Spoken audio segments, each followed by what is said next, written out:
Ya, oke, halo semuanya, selamat datang kembali di Starboy YouTube channel Indonesia. Pada kesempatan kali ini saya mau membahas tentang shockbreaker belakang sepeda motor ya teman-teman, atau suspensi motor. Yuk kita bahas bareng-bareng mendetail apa sih perbedaan shockbreaker variasi yang KW dan original ya. Di sini saya ada dua buah contoh dan pasti teman-teman sudah bisa nebak ya mana yang KW, mana yang original. Yuk kita bahas bareng-bareng teman-teman. Dan di sini ada dua buah motor ya teman-teman, Honda Vario dan Yamaha Aerox. Karena dari kedua suspensi ini nantinya akan salah satunya saya pasang ke Honda Vario dan Yamaha Aerox, dan nanti saya akan coba tes jangka panjang apa sih kelebihan dan kelemahan dari suspensi KW dan yang suspensi original. Yuk kita bareng-bareng bahas satu persatu, detail kita kupas tuntas teman-teman. Oke, mungkin teman-teman di sini bertanya-tanya ya, kenapa ada dua buah suspensi dan dua buah motor? Karena pada awalnya saya konsepnya itu untuk Honda Vario, saya memikirkan modifikasi untuk konsep dana pelajar nih teman-teman. Maka dari itu saya membeli satu merek shock yang KW ya teman-teman, di angka 200 ribuan. Dan memang untuk konsep Vario dana pelajar ini, dan yang satunya suspensi original dan sejalan dengan konsep modifikasi Aerox saya, yaitu budget karyawan UMR ya teman-teman. Yuk bareng-bareng kita unboxing, dimulai dari shockbreaker yang KW ini ya teman-teman. Bisa teman-teman pasti coba tebak, yang KW pasti yang warna dusnya simpel sederhana seperti ini, dan generasi ini teman-teman dari bobotnya juga lebih enteng. Di sini hanya ada tulisan Honda Vario 330 mm dan warnanya hitam sesuai dengan varian standarnya Honda Vario ya teman-teman, 330 mm dan warnanya hitam biar nggak terlalu nabrak warnanya, dan polosan aja nih teman-teman. Di sini ada diimpor oleh PT Raja Wali Sarana Logistik Jakarta Indonesia. Buatan dari Cina, dan benar aja ya teman-teman, biasanya barang-barang murah itu buatan dari Cina. Yuk kita unboxing bareng-bareng teman-teman. Ya, bisa teman-teman lihat dari packagingnya sendiri cukup sederhana, dan suspensinya hanya di plastik dengan plastik. Selain di packing dengan plastik, di dalamnya juga ada sedikit busa ya teman-teman. Ada sedikit busa tambahan untuk menjaga biar tidak terlalu gerak-gerak ke kanan dan ke kiri. Dan busanya sendiri cukup lumayan ya, simpel, sederhana, dan cukup tipis. Apalagi boxnya nih teman-teman, sama box nasi goreng di Solari aja mungkin tebalnya sama. Yuk kita bahas bareng-bareng teman-teman. Suspensinya kita keluarin dulu teman-teman, jangan salfok sama mereknya ya, karena sudah pasti ini mereknya KW atau Ciplaan ya teman-teman. Karena di sini karena konsepnya untuk Honda Vario dana pelajar. Oh ya teman-teman, untuk kelengkapan packagingnya hanya ada ini ya teman-teman, suspensi, dan ada sedikit tambahan ini ya teman-teman untuk ganjal nih, saya yakin untuk bagian sini, karena untuk matic itu bautnya ukurannya agak kecil. Dan bisa kita lihat secara detail ya teman-teman. Ini kita simpan dulu, dimulai dari atas ya teman-teman.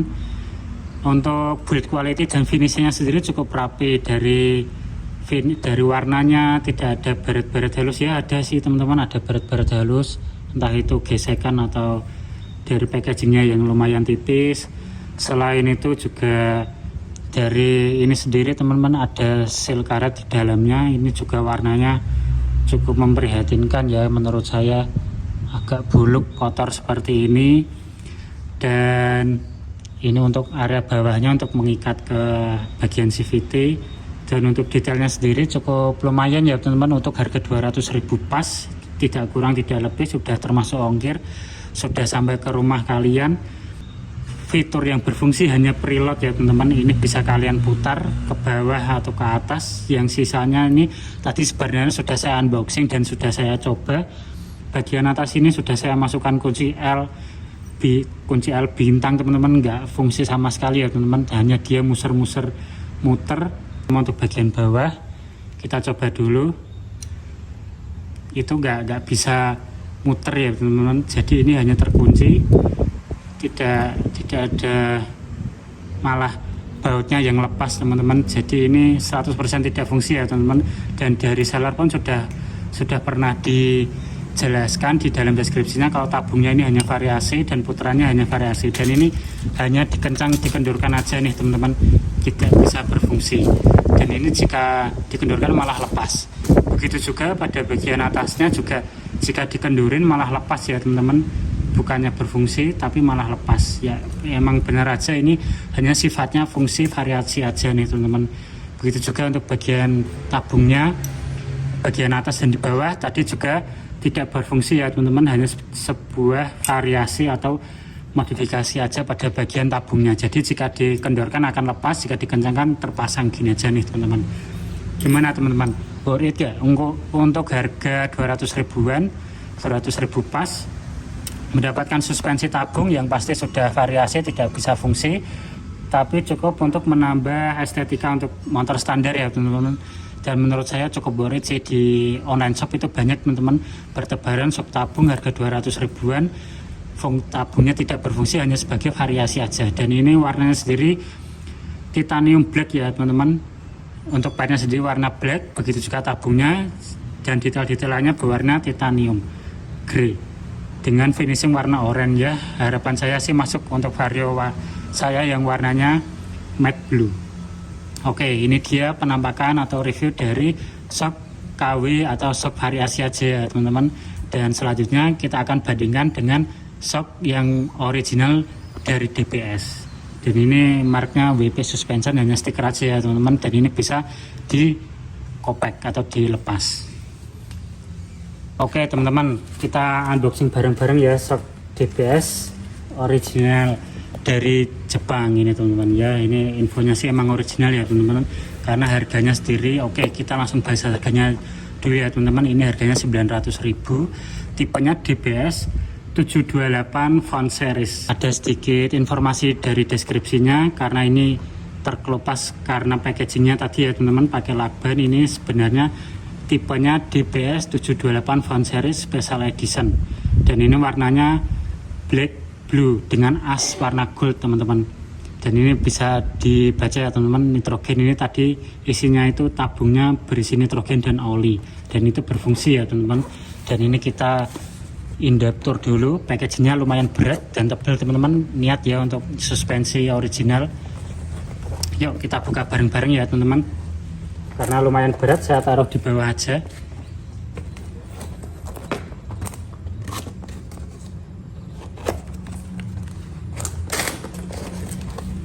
Ya ini dia teman-teman packagingnya, lumayan niat ya untuk packaging knalpot original, mendapatkan 2 buah busa yang cukup tipis di atasnya. Tapi untuk kelengkapan di dalamnya itu yang pertama kalian akan dapat stiker hologram DBS menandakan kalau ini original teman-teman. Juga untuk kelengkapannya dulu ada beberapa ring, baut, kunci L, dan untuk penyetelan preload cukup lengkap ya teman-teman. Perintilan-perintilannya bisa teman-teman lihat, totalnya semuanya ada 4 buah. Emang didedikasikan untuk suspensi yang universal ya teman-teman, jadi bisa dipasang ke motor matic ataupun motor sport. Untuk tingginya sendiri ini 280 mm ya teman-teman, atau downsize dari bawaan Yamaha Aerox yang berada di sekitar 305 mm. Aerox All 305 mm, dan untuk pilihan downsize nya ada di ukuran 280 nih teman-teman. Kita selanjutnya kepoin dulu nih kelengkapannya. Ada bandul tambahan, ini biasanya untuk motor sport ya teman-teman, biasanya dudukannya pakai model seperti ini. Dan ini ada embosnya DBS Japan Teknologi, ada 2 buah kanan kiri. Dan selanjutnya ke menu utama kita ya teman-teman, yaitu shocknya. Kita adaptor bareng-bareng ya teman-teman. Untuk shocknya sendiri ini warnanya black blue dengan as gold. Ini benar-benar mewah teman-teman. Untuk harga segini, untuk spesifikasi yang dia dapat, ini benar-benar modelnya seperti KTC Evo Extreme banget ya teman-teman. Dan ini benar saja desainnya terinspirasi dari KTC Evo Extreme atau Extreme Evo ya teman-teman, bukan yang Extreme tapi yang Extreme Evo dari model tabungnya nih teman-teman. Kalau yang KTC Extreme itu agak patah ya teman-teman desainnya, kalau yang KTC Extreme Evo itu sedikit agak melandai, agak menekuk seperti ini ya.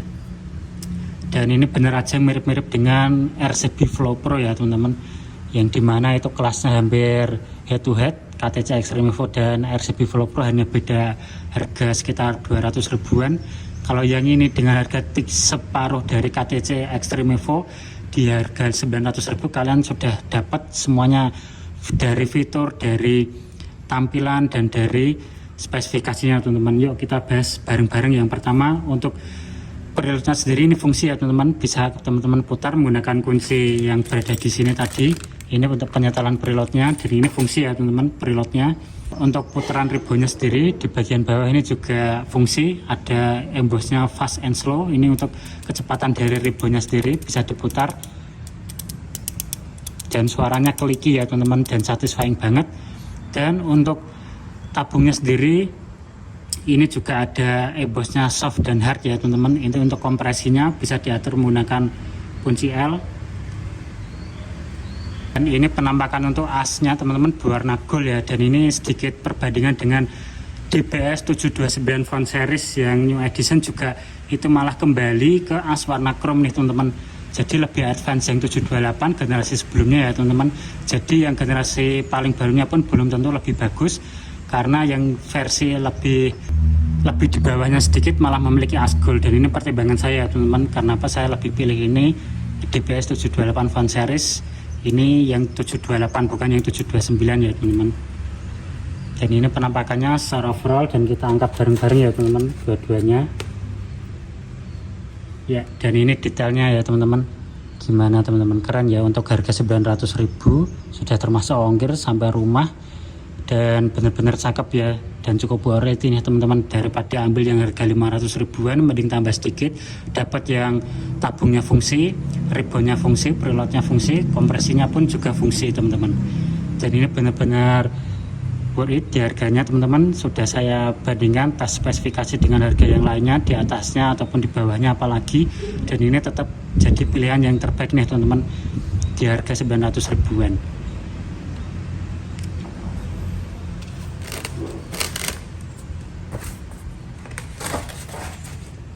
Dan sedikit perbandingan ya teman-teman dengan suspensi dari Vario yang KW tadi, merek-merekan WP, dan untuk tingginya sendiri beda jauh ya teman-teman, 330 versus 280. Tuh teman-teman bisa lihat ya, untuk ketinggiannya beda jauh ya teman-teman. 280 untuk Aerox downsize, dan 330 untuk Vario yang ukuran standar. Gimana teman-teman, beda jauh ya dari ketinggiannya. Dan untuk build quality, finishing materialnya sendiri lumayan rapi di DBS ya teman-teman. Bisa teman-teman lihat ini untuk detailnya ada sedikit bercak-bercak, lecet-lecet. Kalau di DBS ini mulus teman-teman, dari powder coatingnya, dari finishing catnya, dan mengkilap-mengkilapnya itu beda ya teman-teman. Dari stikernya juga berbeda untuk material stikernya. Untuk tombol-tombol kompresi ini sendiri juga variasi aja ya teman-teman. Yang di sini beneran berfungsi untuk ribbonnya. Asnya juga ini berwarna gold, lebih mewah daripada ini yang warnanya chrome biasa ya. Jadi ini teman-teman sedikit perbandingan shock breaker yang original versus yang KW. Teman-teman pilih yang mana, silahkan kembalikan ke konsep modifikasi motor kalian ya teman-teman. Dari masing-masing, dari teman-teman pasti punya pertimbangan sendiri untuk konsep modifikasinya mau ke arah mana. Yang penting saran dari saya, silahkan ambil yang original ya teman-teman jika mempunyai budgetnya, karena teman-teman nggak rugi kok untuk dipakai ke motornya sendiri. Untuk pemakaian harian jangka panjang, saya yakin untuk suspensi original pasti memiliki umur atau jangka panjang dan fungsi yang lebih baik ketimbang yang versi KW nya ini teman-teman. Dan bisa teman-teman lihat ya, attention untuk detail suspensi yang variasi original ini ada sedikit tambahan nih teman-teman. Ini untuk pengganjal, melindungi dari gesekan atau biar gak lecet ya teman-teman. Mungkin dari pabrikannya sudah memikirkan dengan matang. Dan untuk attention detailnya tuh lumayan dipikirkan ya teman-teman. Beda dengan suspensi KW yang tadi saya review. Untuk suspensi original ini benar-benar attention detailnya tuh rapi teman-teman. Jadi benar-benar dipikirkan oleh pabriknya sendiri.